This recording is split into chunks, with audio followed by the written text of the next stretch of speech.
I'm focused on his spirit cause it keeps me from his fire. The Holy Ghost is with me, so my fear I leave behind. My sins were all diminished when he took that breath and died. And if you think I'ma give up on my God, the devil is a lie.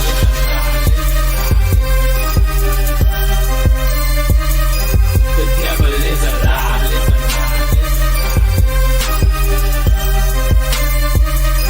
The devil is a lie. Hello. This is Christina Barr. You're watching Black Tea News. Today, we're going to be talking about this story about an Illinois man who's accused of drugging his girlfriend with abortion pills, causing her to lose their child, which he committed a homicide. And so people are like, oh, he committed a homicide and he's being charged for taking that life. And in Illinois, abortion is legal. But of course, it's different when the father does it. So today we're going to be talking about, that's why it's labeled the abortion conundrum. We're going to be talking about other subjects, but obviously there's an issue here when it's a baby, it's alive and has meaning when mommy wants it, but it's a clump of cells when she doesn't want it. So we'll be talking about that. Also, Destiny, the Twitch streamer, I saw a video today about some things going on with his son, and I saw a video with his son, unfortunately, just a couple minutes ago. And it seems like he's crashing out because he wants daddy's attention. And his dad has led some pretty disturbing lifestyles and said some pretty disturbing things. So I'm not surprised that his son is acting out. I'm not. So we'll be talking about that. Also, Gavin Newsom is still at it, coming at Christians, just looking terrible. And I don't know if he runs his social media, or I would assume someone else probably does. I'm not saying he doesn't have access to it, but a lot of times people have help doing that kind of stuff. And he just keeps digging himself in the grave, and he just keeps digging and digging and digging. And he tweeted out something, a verse that just makes me believe he has no understanding of the Bible at all, which you guys probably aren't surprised by that. But I mean, there's a difference between not caring about what it says and kind of not knowing anything about it. So we'll be talking about those different topics today and perhaps some other things. But before we jump into everything, I want to encourage you guys to go to blacktnews.com, check out different content on my website, articles, videos, etc. If you like what I do here, please consider leaving a donation on the website because it does cost a stream. On my side, all the good stuff you guys can support. I very much do appreciate it and appreciate you guys. You guys can also check out different merch that's available, like t-shirts and mugs and so on. We got lots of different things on the site, like the pumpkin spice mug. It is that season. I went into the store the other day and I saw different like syrups and stuff for coffee, and the pumpkin spice was certainly gone. I think that was like in Target or whatever. I just saw an empty shelf of it. I just thought it was funny.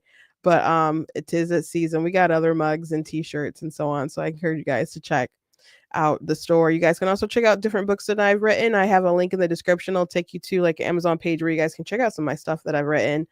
I have 18 books that are out altogether right now. Bigger will be my latest release. Well, my next release. It's not latest because it's not out yet and you can't pre-order yet. I'm supposed to be getting another proof, and it's supposed to be here tomorrow. I don't even have shipping information for it.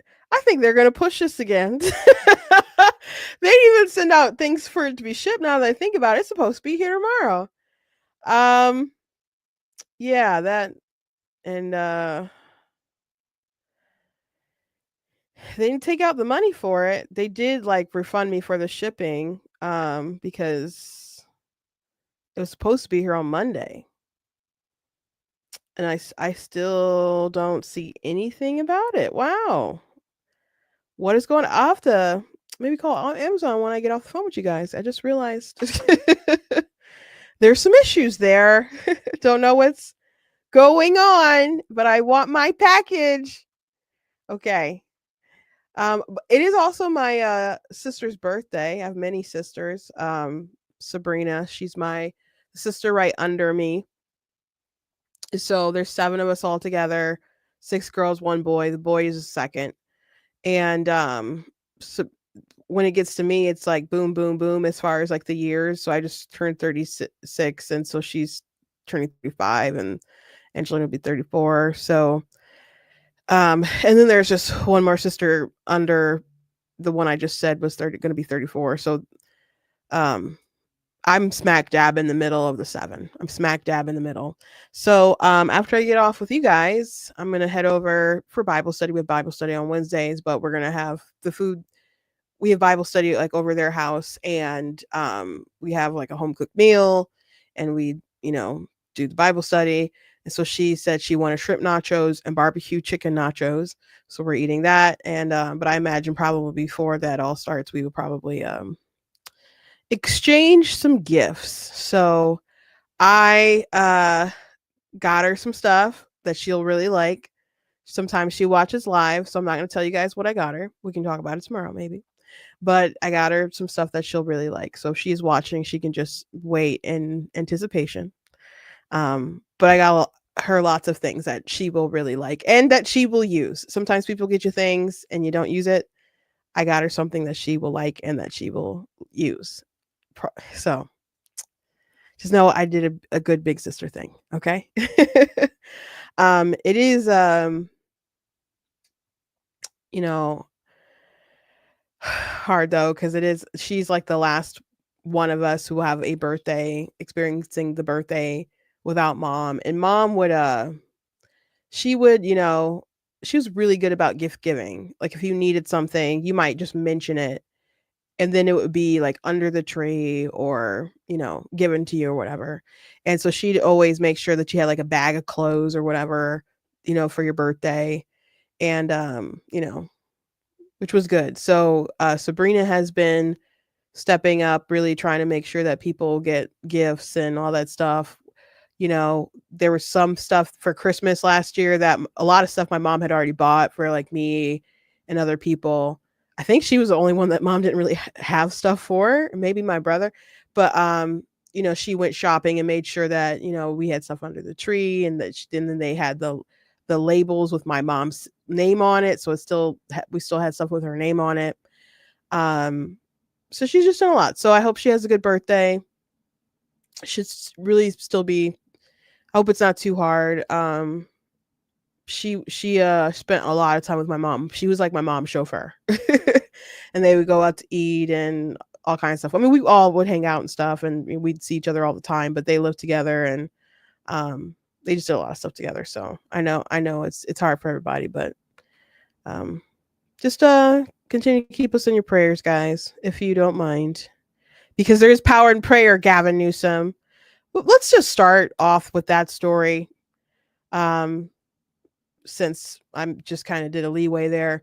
So you guys know that there have been different politicians and people online saying stuff, mocking thoughts and prayers.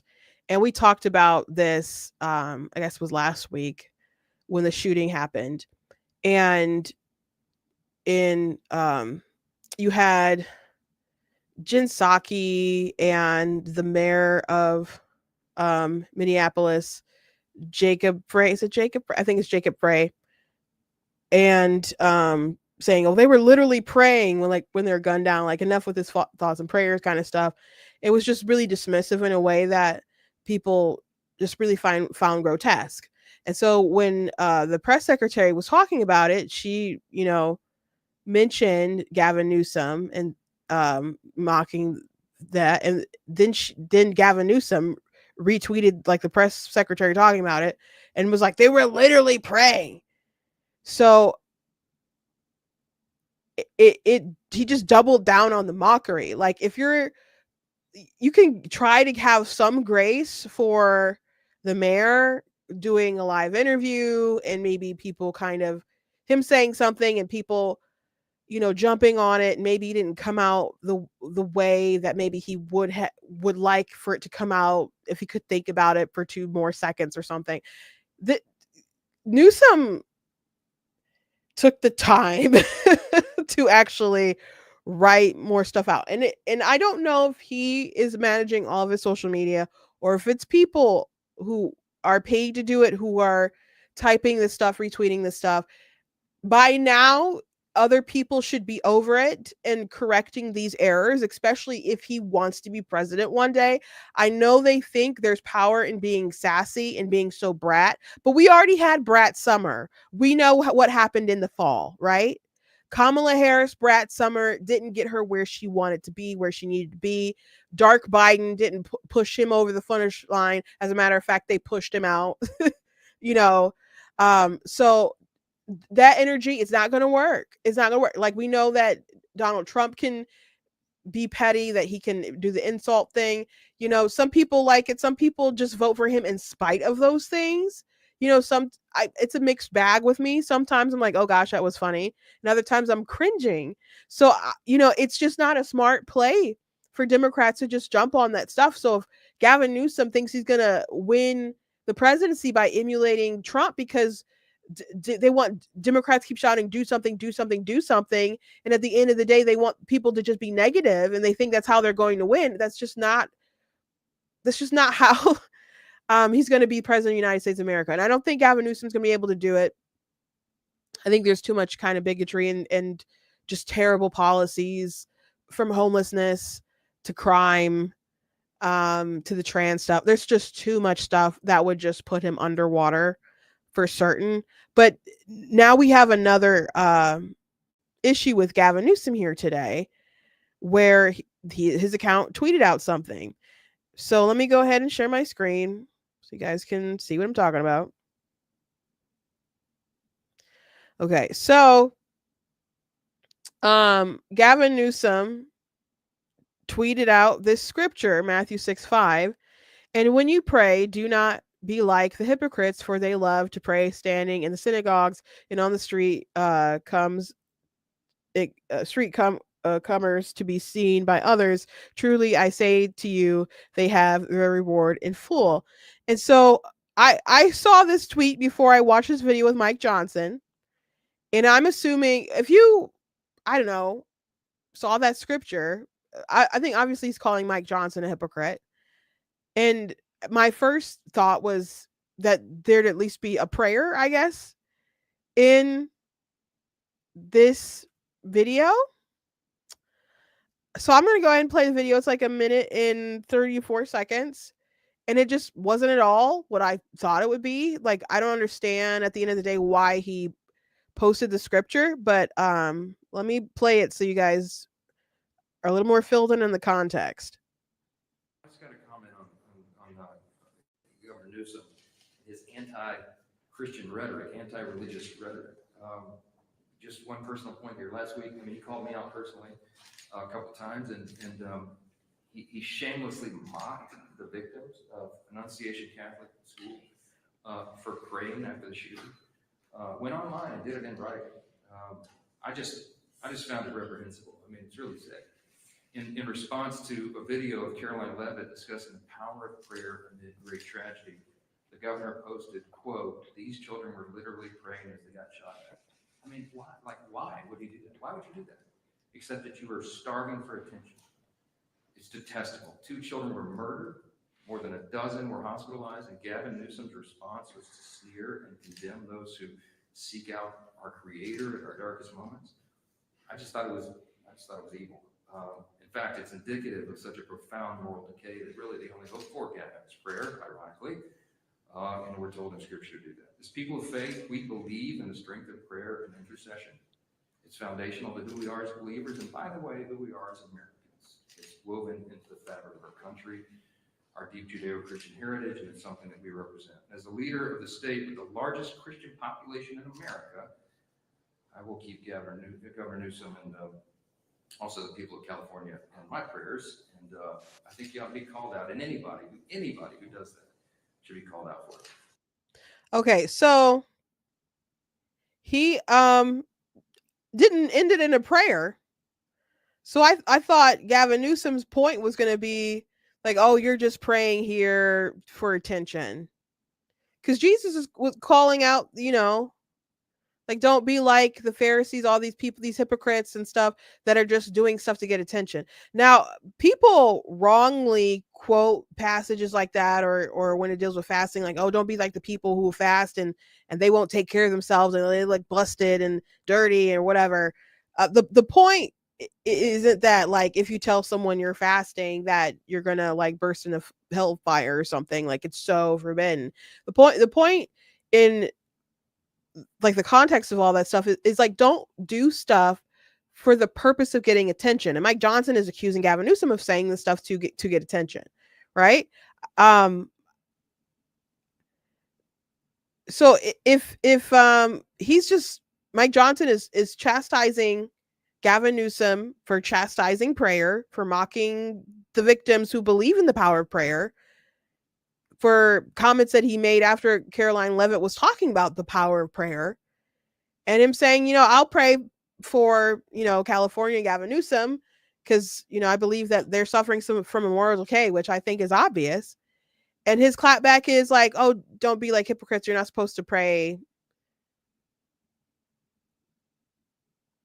Are you speaking out against prayer, period? Like, are you saying that the kids shouldn't have been praying? Like, I don't think that's the route that he's trying to go. But what's the point of writing the scripture down? What's the point of using the scripture? Like, I'm really, really baffled. I don't understand. Like, I thought like he was going to say some kind of big prayer in the video, and Gavin to call him out, like, hey, here you are praying in public. And again, that's not the point of those passages. There's not a prohibition against praying in public, period. So I don't see why he would post that, other than, I don't know if he even posted it, but whoever posted this on his account, it's his name behind it, so he's responsible for it. It's part of his brand. It just kind of seems like they're kind of vaguely aware of that verse, and maybe they looked it up and then they just posted it, and they don't care enough about Christians or your constituents or the American people. There's not enough respect there to at least kind of dig a little deeper into what it is and what it means. It's such a weird, it's not a clapback. It's just an exposure of how stupid he is and ignorant. But someone in the comments did clap back. They said, Exodus 20:17, you shall not covet your neighbor's house. You shall not covet your campaign manager's wife or his male servant. Because he totally did with his covet his campaign manager's wife. So nice little clapback there, I guess. But just you guys don't have to talk about the Bible and all this stuff if you don't. Obviously they want to, but you don't have to if it's going to just make you guys look like blatantly stupid and crazy. Like, you don't know what you're talking about. And let's just kind of leave it at that. You don't know what you're talking about. Some time ago, I made a video, and this was 2000 and gosh, I want to say maybe it was 18. Maybe it was midterms. I don't know. But no, it had to be later. It had to be 20. It was 2020. When did Pete Buttigieg and them run? That was 2020 when they had a bunch of people. Yeah. So I guess it was after 2020. I made a video about Democrats and their religious bigotry, because Pete Buttigieg, on the debate stage when he was trying to run for president, he talked about Democrats and how they don't usually talk about their faith because they want to be respectful of other people's faith. So is that the Democrats aren't Christian? They just, I don't know, want to respect Buddhists and other folks. I don't know. So I just did a little video asking whether that was true or not. Like, do they do the things that they do because of tolerance, or is it just religious bigotry? So I gave different examples. I'll have to repost that. just so people can have a little refresher. Because I just don't think that people like Cory Booker, who, congratulations, just got engaged, I guess,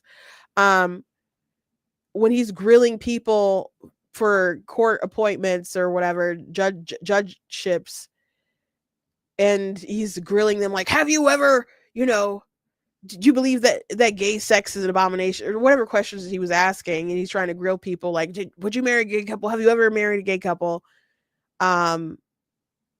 I don't think he was doing that because he's just trying to be mindful of the Muslims.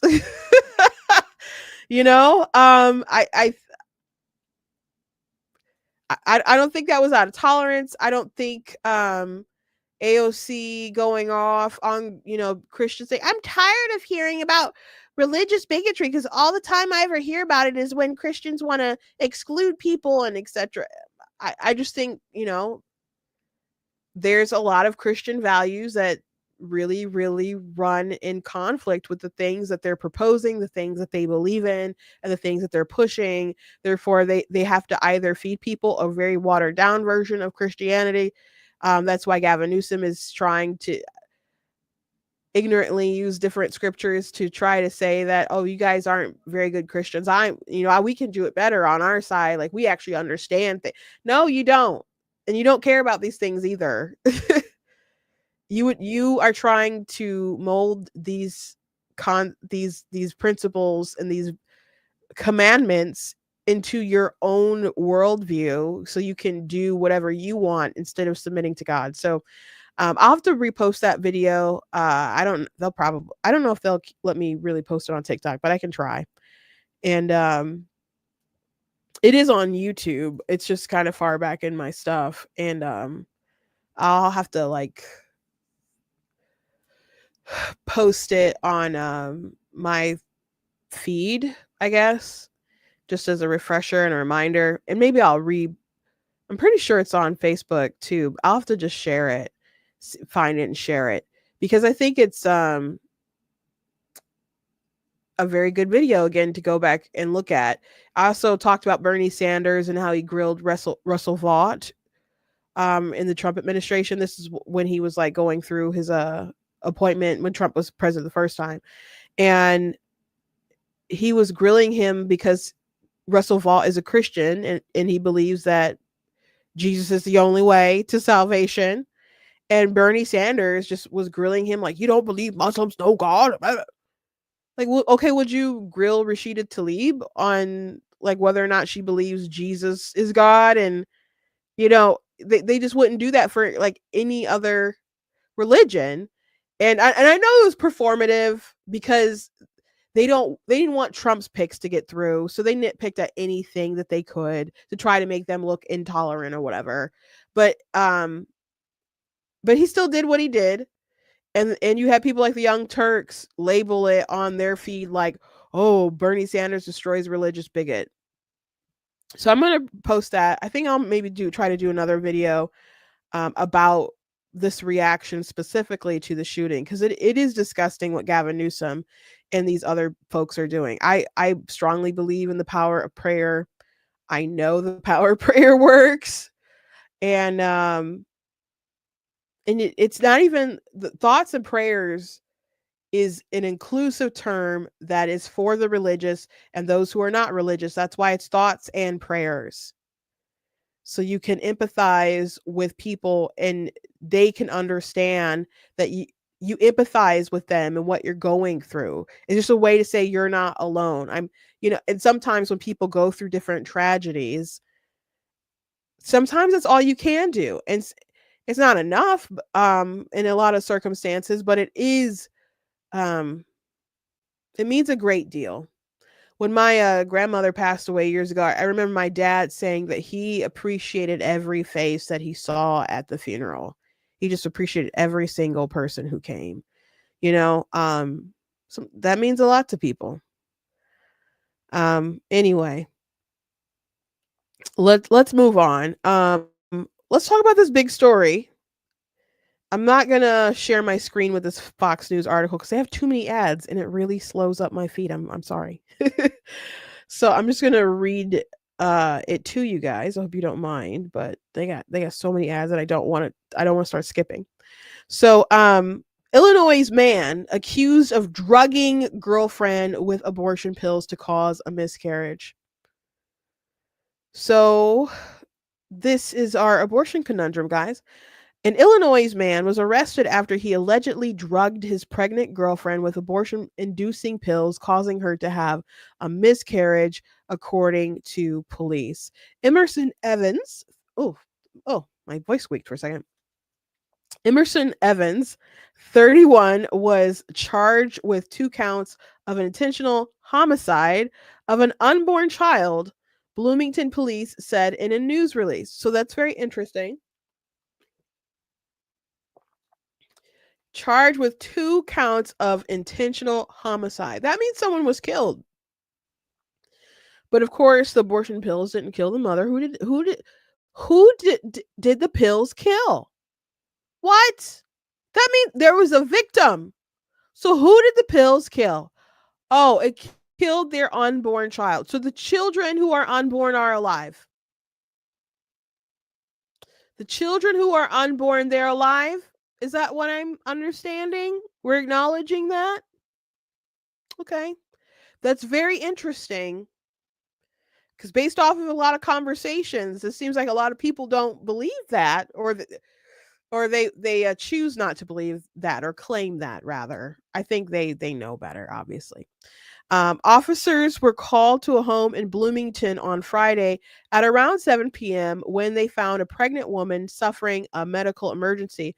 During the probe, investigators determined that Evans administered abortion pills without the woman's consent to cause her to miscarry, according to police. While abortion is legal in Illinois, intentional homicide of unborn carries a minimum sentence of 20 years in prison for each count.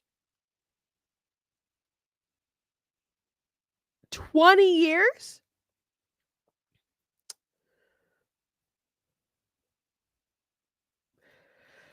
After unknowingly taking the drugs, the woman began experiencing medical complications and lost her unborn child. Evans' girlfriend was 7 weeks pregnant when she miscarried, according to IPM Newsroom. He allegedly put 4 misoprostone pills in his girlfriend's vagina. According to the report, the pill is meant to be taken orally, and the recommended dose is 1 pill. We again saddened by this alleged criminal actions which resulted in harm to others. Police Chief Jamal. I'm obviously reading this article with you guys for the first time. I knew of the story, but jeez, I assumed he just, I don't know, put in some water or something, some juice. We again saddened by this alleged criminal actions which resulted in the harm of others, Police Chief Jamal Symington said in a statement. It is my hope the mother involved in the matter fully recovers and has resources and support of this strong community in the future. The officers and detectives worked diligently and honorably through this very tough investigation. The incident remains under investigation. During a court hearing, Judge Amy McFarland said Evans allegedly told police he made the decision for his girlfriend, according to IPM News. Frankly, the number of pills demonstrates a lack of knowledge or consent, Judge Amy McFarland said at the hearing. Yeah, but we're talking about homicide. We're not talking about the homicide. Obviously, he killed the unborn child. It would make sense if they were charging him with, I don't know, assault or drugging or poisoning or whatever, her forcing her to take a substance without her consent. But we are talking about homicide charges. So there is a victim, which is an unborn child. But Jesus, just absolutely terrible story. Evans wanted to effectuate his beliefs of what should occur in the absence of consent that involved taking a life, McFarland told the court. Evans is scheduled to be arraigned on September the 12th. So I'm seeing a lot of pro-life people mention this story, and someone who has a pretty big account on TikTok, he was, I think, probably maybe a little more pro-choice up to 5 minutes. I don't know about 5 minutes ago, but more vocally, yeah, I think he said he didn't like it, but he was He just didn't see it was a man's place to kind of speak on it. And I pushed back on that and made a video, I think, with like 10 reasons why men should have a say in the abortion debate. And then he started speaking on it. I don't want to take all the credit because he didn't directly tell me that, but I know he saw the video, and he had a lot of followers. I'm sure other people were encouraging him to get engaged in the conversation. So he's just kind of like, I'm sitting back waiting to hear how this case is going to go down, because if he killed the child, how is abortion not murder or homicide? If what he did is homicide, how is it not homicide what the mother does? So he said, I'm really curious to hear the sort of arguments that his lawyers are going to have to argue, because if abortion is a right and it's legal, like, why shouldn't it be his choice too? It is half his kid. And who did he really kill? Are we just going with abortion is murder, but women should just be allowed to do it? And I wish we could at least have that argument. We can at least have that argument. Some people will just blatantly have that argument. But there's a lot of people who will not say it's a child. They'll get offended if you say it's a child. There's just one guy, Jolly Green Ginger, who's on TikTok. He was doing like a man on the street video or something, debating some people, pro-life people. I did a response to it, but he's like, no, science says this isn't a child. I'm like, science says that? Is that science job? Is that what science does all day when you're doing the scientific method to prove whether or not the preborn are considered children? Because those are terms that we understand and we use, and they're terms of endearment or different ways that we classify, people's relation, people's development, but I wouldn't say that child is so much a scientific term so much, but I can tell you that if you look in like I don't know about the latest edition of it, but Merriam-Webster's like medical dictionaries, you can look into it and you can see that child, it does include an unborn child, like an unborn fetus. It will include that in the definition of child. But there's people who get so offended if you call them children. And I'll say, okay, well, I'll just call them sons and daughters, which, by the way, a child is someone's son or daughter. Like, I'll always be my mother's and father's child, even though I'm grown, very big, very mature. I'm still their child. So that's a relational thing. But we also understand a child to be someone who's below the age of maturity as well, right? So there's different definitions, but a lot of people get so upset because they think it's so loaded with emotion because of how people view what children are, and they're trying to dehumanize the child in the womb so they can go ahead and commit abortion without Jiminy Cricket on their shoulder chirping, telling them like, hey, you're murdering a baby, right? You're murdering a human being. And then they don't even want to say it's a human being. Like, it's a fetus, it's not a human. Like, what species is it?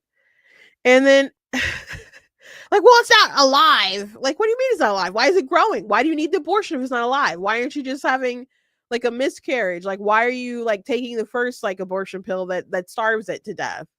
It suffocates it. Like, why induce fetal demise in a third trimester abortion? Why inject them with a poison? Why do any of that stuff? Why not just induce the labor? And there's some people who will tell themselves that like third trimester abortions don't exist, and people just literally induce the labors and get babies, and no one is doing that stuff. Which it's funny because the late term abortion clinics are trying to push back against that propaganda because they want their clients, and they don't want their clients to feel stigmatized if they come in for a late term abortion for whatever reason that they feel that they want it. So we have a little conundrum here, because how did he commit homicide if it's a clump of cells, if it's not alive, if it's not human? How did he kill a human living child? How did he do it?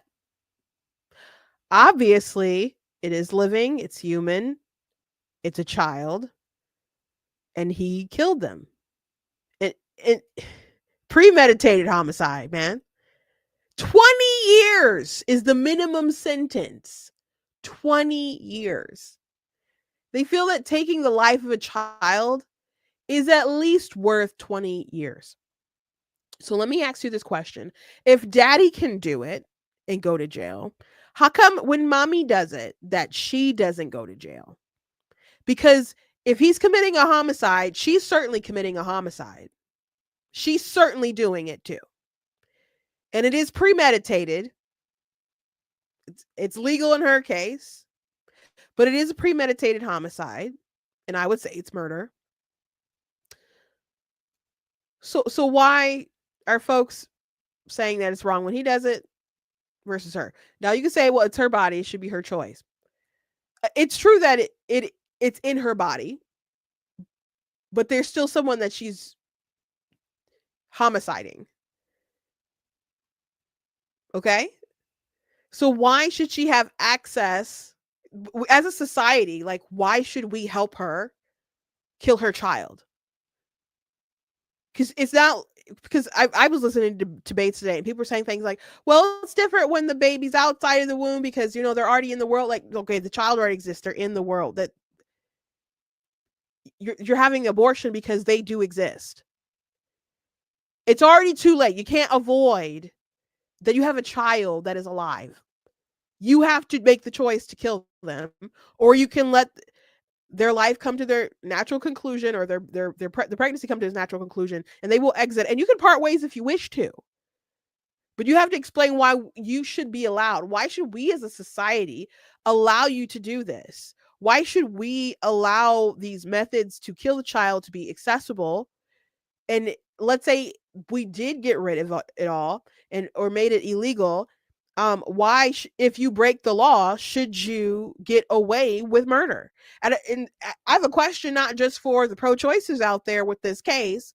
It's also to the pro-lifers who don't believe that women should be criminalized, because apparently this man should get 20 years. And I don't think that a lot of pro-lifers would think that's wrong. I think they'd be like, well, that's the law in the books. They would understand this isn't, something that he's allowed to do, but he did it anyway. He might not have known that he would get 20 years. I'm assuming he didn't know that he would get 20 years. Minimum. I'm pretty sure they said minimum. I'm pretty sure he didn't know. Minimum. It is minimum sentence of 20 years in prison for each count. And he has 2 counts, I think I read. So he's going to get 40 years minimum if he's found guilty. So if he could get a minimum of 40 years if he's found guilty, if we outlawed abortion and a woman still chose to have an abortion, knowing that she's committing a premeditated homicide, why don't you think that she should go to jail for doing the same thing that he's doing? Like, well, she's consenting to it.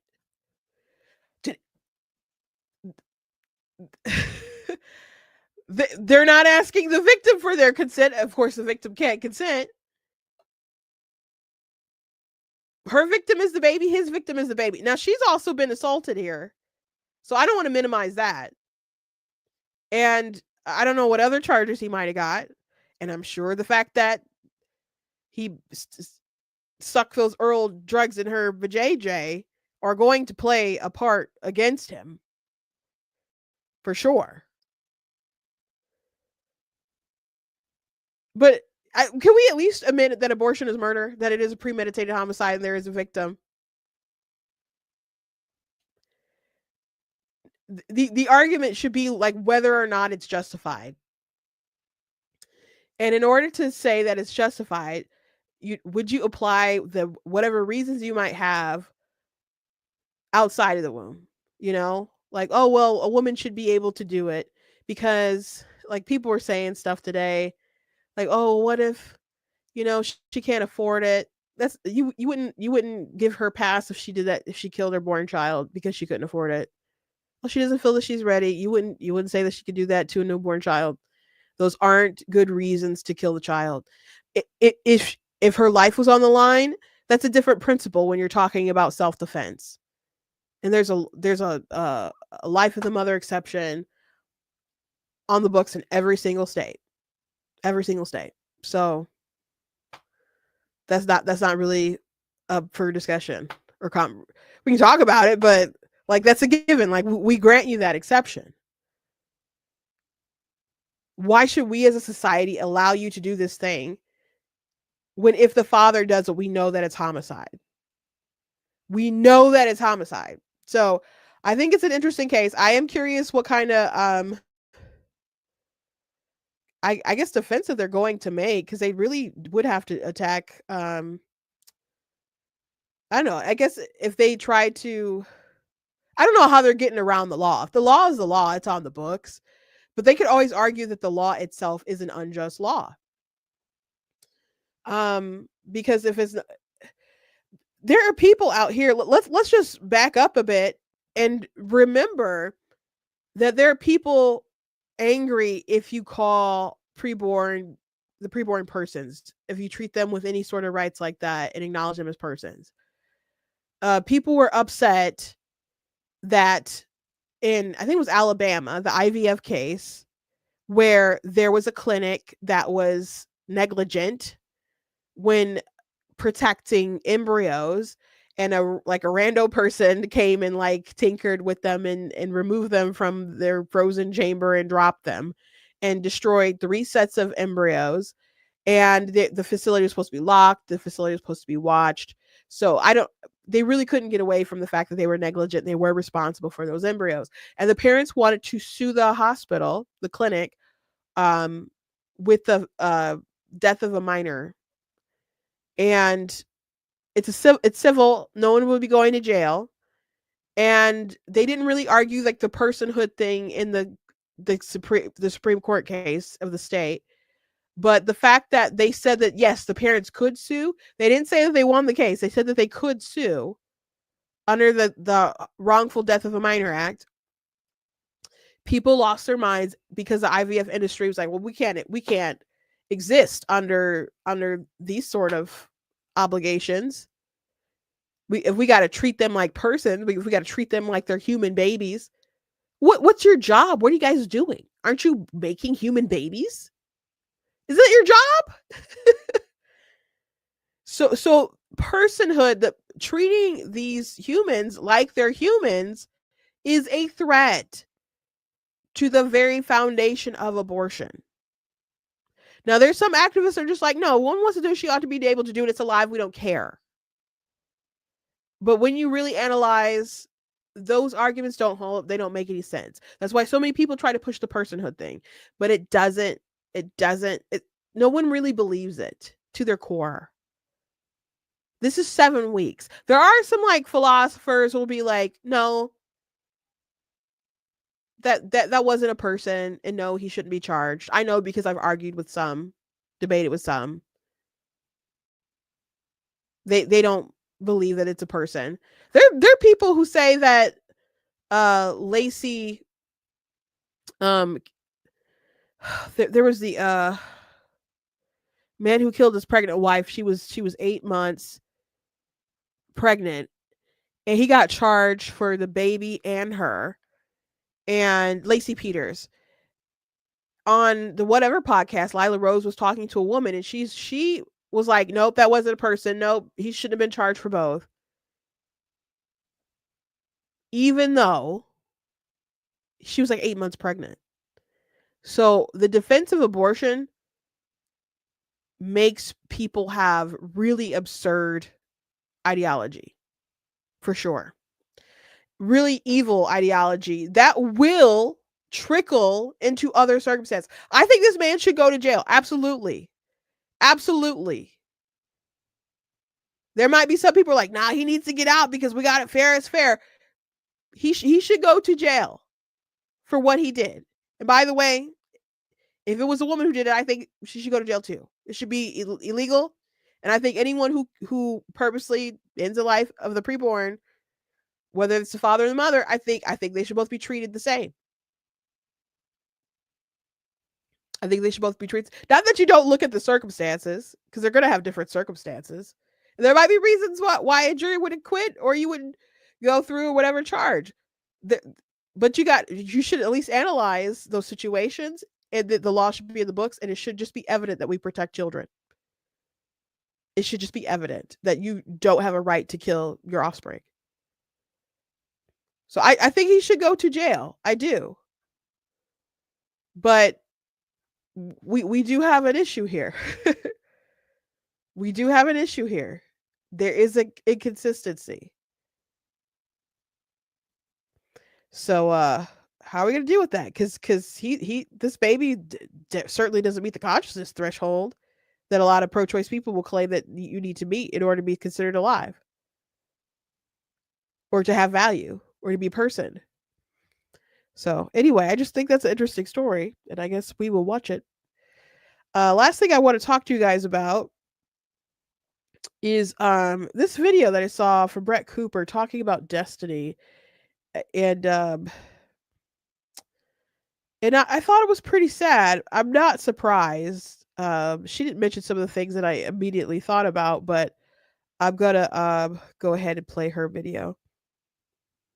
Destiny is rightfully getting reamed online, especially because this is not the first time that he has been accused of weird, creepy behavior just like this. In fact, Destiny's child, we are not talking about the band today, we are talking about his son, his 14-year-old son, who has become sort of an infamous internet figure in his own right. And if you don't know and you haven't been following any of this, Nate, his son, is very much on what people would call the far right. He often lashes out, he's inflammatory online, which Destiny has completely brushed off, and he has blamed his MAGA parents for enabling this child's grandparents. Well, Destiny, I happen to wonder if it's because he's trying to follow in your footsteps and is just desperate to get your attention because you allegedly left him as a child. Now, this was all brought to my attention due to a post that his son made earlier in the summer where he gets into his relationship with his father, or lack thereof, and it reads, "I was forced to grow up without a father. I was an anchor for my mom's emotions at times when she was struggling with work. I was put online with no supervision or protection at a young age. I was stripped of a sincere relationship with my own father. I did not talk to people for days after he left. I was moody, I was confused, I was lazy. I felt as if I didn't matter to my own father. No child that age should ever feel this way. There is no excuse for it. Ever. If a child feels like they don't matter to their own father, what are they going to do? Lash out. Try to get attention online. Say, hey, look at me. Please, I know you're across the country from me. I'm going to be streaming. I'm going to be talking. I just want you to notice me." And it's also illuminating not just about Nate and what he believes and what he's doing online, but also illuminating into Destiny's character, the type of man and father he is. Obviously, we have seen his sexual perversions on full display. I think I have seen more than I ever care to see about anyone. It's like, oh my God, what was happening in your own home? You are a father, and this is what you were doing? Like, we all know that this is a dysfunctional family. Like, just look at Destiny's previous marriage, but like, obviously, all of this has taken a toll on this young man. Meanwhile, his dad seems more concerned with sexting women and rage baiting on his own streaming platform than he does with raising his own son. His priorities are completely misaligned. So Destiny, he used to be someone, he claimed he used to be on the right. His parents are MAGA people, and he's a lefty and a Democrat, and he does say some off the wall stuff himself. He can debate pretty well. I think he says some stuff in bad faith sometimes, but he said some really disgusting things when there was when Trump was nearly killed. He mocked the person who did die, and people were like, well, what if your family was there? What if it was your parents? And basically he's like, well, I guess they would have got what they deserved. And he just felt like if you were a Trump supporter and you were shot and murdered, you get what you deserve, I guess. So I'm not surprised that he's blaming his MAGA parents, but he has no good alternative really to show his son.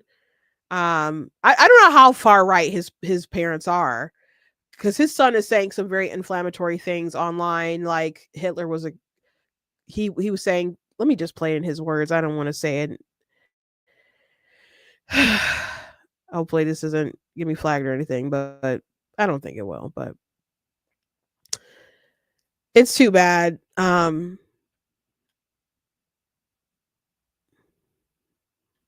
But he's saying stuff like this online. Hey man, fair enough. What would dismantling like Israel look like in your opinion? Like, I'd what is say that? it'd be mass execution of all the high-ranking officers in the military. It'd be mass execution of the. Chill. Don't whoa. Don't give me that. Mass In execution. Minecraft. Okay. I can't even really ask you this question because we're on YouTube. Thoughts on Hitler? Don't get me banned, bro. Ooh, a great guy.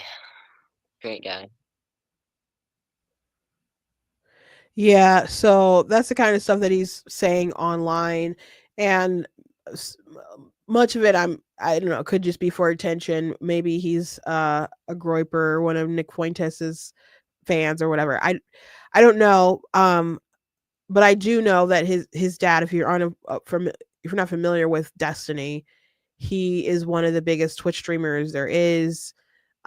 He was in an open marriage where they could have sexual partners all kinds of different ways, and when he would debate people on the right, they're just like, that's not going to end well, like, at all.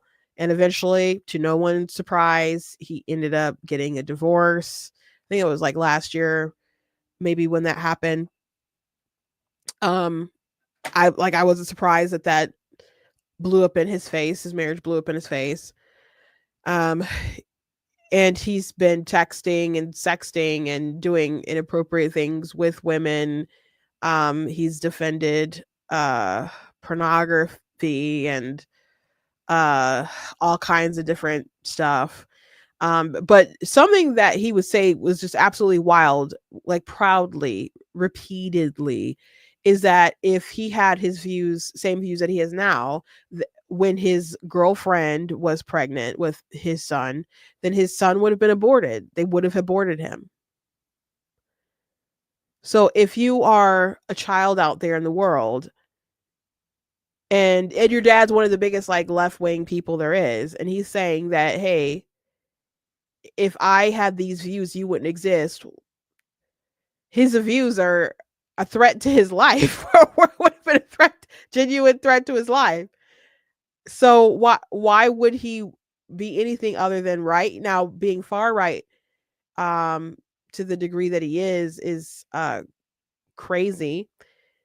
So many times when I'm dealing with young people or whatever, or online, or I see comments and I'm like, okay, this person must be 17 or something, and I look at their profile, I'm like, yep, they're 17. Like, this person must be 14. Yep, they're 14. Or, just it's saying the wackiest, craziest kind of stuff, foul mouth, and maybe racist and anti-Semitic, just crazy, trendy crap that they think, is so edgy and fun. My first thought is always, where are your parents and why are you embarrassing them like this? That's always my first thought, because I just wouldn't want to embarrass my parents online. So that's always in my head when people do things wrong. I'm just like, who raised you and why are you embarrassing your parents like this? Like, when I watched people do the flash mobs in 2020, I'm like, where are your parents and why are you embarrassing them like this? Like, you want people to believe that you had no home training? You want people to believe that your upbringing was like, and some people did have bad upbringing and their parents were trash and didn't teach them any better. Some people's parents teach them how to steal. I've seen videos of women taking their children into places like Target or whatever, and they're trying to leave the store with carts of stuff. And like, don't touch us. I'm like, the entitlement of these people. So some of these people do have trash parents, but I just know I would never want to embarrass my parents. So Destiny has no good example for his son. So if his son wants to be the opposite of him, and will not only be the opposite, will say and do the most outlandish things he can in order to get attention from him, I'm not surprised. I'm not surprised at all. And it is It is sad, but I don't think that's fair for him to blame it on his MAGA parents. That's on you, Dad. That's on you. That is on you.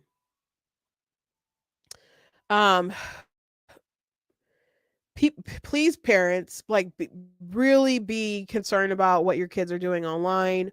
Watch them. They really shouldn't be online like that. I know people sit their kids down in front of tablets, or they hand them phones and you put them on like YouTube for kids or whatever. You don't know what they might run into on those reels. There's some weird cat AI stuff that be popping up in kids' feeds nowadays. Like, please be careful. There's weird rooms and Roblox that people can go into, even with like safeguards on them. And then their friends that they may have might introduce them into weird or even sexual things. So you have to be present. You have to be vigilant in your kid's life. Watch what they watch before they watch it. My sister is very good about like what her kids watch. And if she sees something she don't like, it's like, okay, well, we can't watch that no more, So, Dad, you make a difference. Don't blame it on. I'm not saying grandparents don't have an effect, but obviously he has been neglected. So anyway, that's the show for today. I hope you guys enjoyed. Please go to blackteeners.com, check out different content on website, articles, videos, etc. If you like what I do, please consider leaving a donation on the site because it does cost a stream. Run my site, all the good stuff you guys can support. I very much do appreciate it. Appreciate you guys. You guys can also check out my books that are available. There's a link in the description. It'll take you to the Amazon page where you can check out my stuff. And I got all kinds of stuff, mostly, fiction novels and stuff. I got chapter books. I will have a picture book soon. I will tell you guys. I have to, again, I call Amazon to see where my proof is. Because I just don't think they're going to send it in the mail tomorrow. I haven't gotten any kind of message on it at all that it's been shipped. So, this is getting annoying. Anyway, thank you guys. And I will see you tomorrow.